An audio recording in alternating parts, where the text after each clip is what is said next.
Totoro, what? Hey y'all, I'm Madeline Monahan, but you can call me Maddie, and welcome back to my channel, and welcome to the first episode of Movie Box. So the way that Movie Box is gonna work is I have a box, this cute little wooden box that used to hold prickly pear tea. Now it holds the names of movies.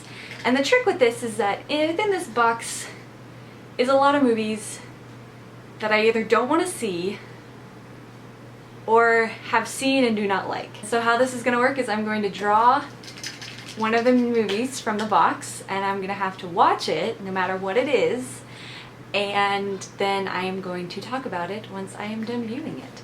So that is the game we are going to play. There are a couple movies in here that I actually do like, so it kind of just to like get the excitement going, like, oh, maybe I'll get a movie I like, you know. But a majority of them are movies I either don't want to see or movies I don't like, just because they're more fun to watch sometimes. It's because you have more to talk about later. Without further ado, I'm going to go for our first movie. I'm gonna close my eyes. Well, I'm gonna open the box first. There you go, and I'm gonna close my eyes. I'm gonna shuffle around. I'm actually really nervous about this. Alright, I'm going for this one. Put my box down. Alright, in 3, 2, 1. Oh! I got a movie I like! What a great way to start this! There we go. That's a movie I like. I love that movie. Focus!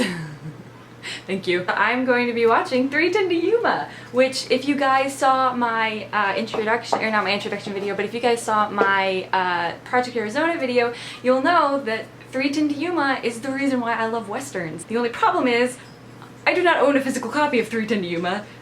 It's my dad's copy, which means I have to go venture to their house to get it. So once that adventure is complete, then I will watch it, and I will have so much to say about it. Oh my god, I can't believe I got 310 to Yuma, that's crazy.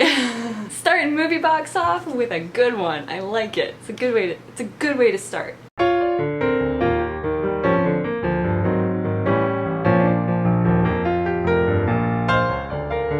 Let me tell you all how much I freaking love this movie. So as you can probably guess, I did not film this whole thing in one day. I had to actually go to my mom and dad's house and pick up the DVD because I do not own it, which is weird because it's like one of my favorite films, and in addition to not owning it, it's also not available on any streaming site. You guys, I cannot speak highly enough about this movie. It is by far just one of, not one of the best Westerns I've ever seen, it's one of the best movies I've ever seen. And a lot of the joy for me in this film comes from the characters, especially the two main leads, Russell Crowe and Christian Bale, and just their interactions with each other and how they work off each other. It's just a joy to watch, really. I mean, it's kind of a sad story, but it's just a joy to watch these two. So for those of you who don't know, the story of 310 to Yuma, I'm gonna read you a story, says infamous outlaw Ben Wade, played by Russell Crowe, and his vicious gang of thieves and murderers have plagued the Southern Railroad. When Wade is captured, Civil War veteran Dan Evans, played by our good friend Christian Bale, volunteers to deliver him to the 310 to Yuma, a train that will take the killer to trial, but with Wade's outfit on their trail and dangers at every turn, the mission soon becomes a violent, impossible journey towards each man's destiny. So, yeah, so 310 to Yuma is a train that they're trying to get to a train. Back when Arizona was still a territory, they had Yuma Territorial Prison. Yuma Territorial Prison was where they would send their most infamous criminals at the time. They're trying to get this guy, our good friend Russell Crowe, to the train. This is a remake. If you watch the original, you would think that there's no hope for a remake. The original was made in 1957, and it is your stereotypical Western. Everything's hunky-dory at the end, everybody has a great time, you know, there's some deaths, but for the most part, it's your standard Western. The thing that I loved about this one is that they really delve into just the different characters, and each one has like a journey that they go on, and both, you know, metaphorically and physically. You have a Civil War vet who's lost a leg. He's seen as kind of a coward and weak in his son's eyes. You know, he's not perfect in any way, and he's doing this job, getting Russell Crowe to the train, purely for money so that he can pay off his debts, you know. And so it's like he has a much stronger motivation in this than he did in the original, but he also wants to be seen as a hero in his son's eyes. And that subplot, that story, actually affects then Russell Crowe's character, and it's just such, I just love watching the movie because you see how each of their stories affects the other character and how it shapes them throughout the movie. You know, it brings out sides of them that you weren't expecting to see.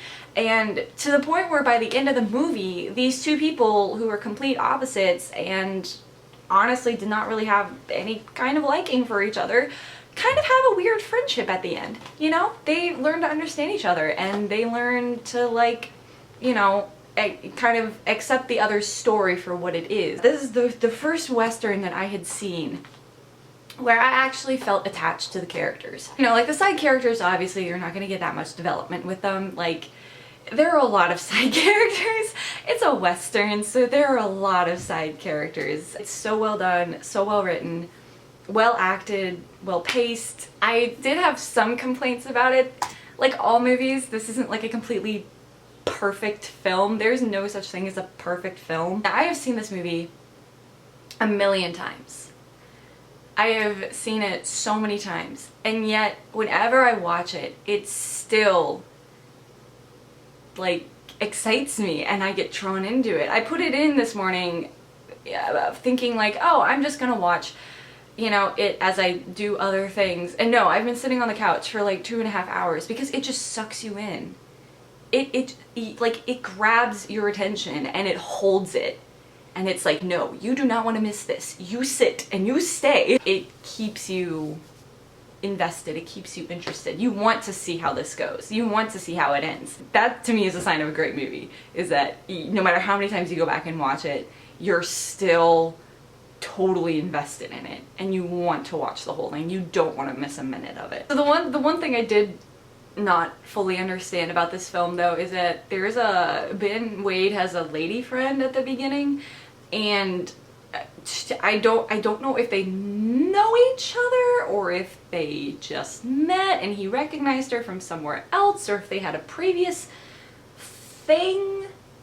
She's not in the movie again after the first, once he gets arrested in Bisbee. She's not in it. And that's like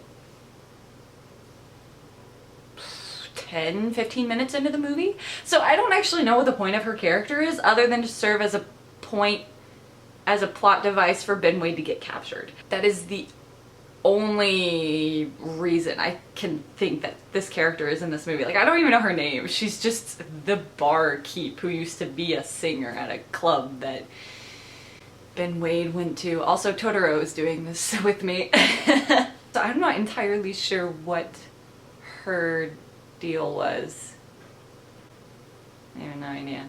Besides that, there aren't really many complaints that I have about the movie. And it's funny too, because it's like, this was both the best movie and the worst movie to start off these movie box episodes with, because it's a lot easier to talk about a movie that you don't like because you can pinpoint kind of what they did wrong and how they could have done it differently in order for a scene or a character or something to work. There's really nothing about 3:10 to Yuma that I would pick apart. Everything just sort of makes sense. Like, yes, this is meant to happen here and they're meant to have this kind of conversation. Like, it was just a very natural feeling movie. Like, you could imagine that this actually happened back in, you know, the 1860s. So this is the kind of thing that I can imagine happening during that time, and the kind of conversations people would have and the kind of reactions people would have, and it's just a very realistic Western. It's a very realistic Western because it wasn't all hunky-dory in the end. It wasn't sunshine and rainbows. It was rough. It was a rough way to live. It was it could be a very violent place, and you know, and it's just how it went. That was just the West. Totoro, do you have anything to say? No? Okay.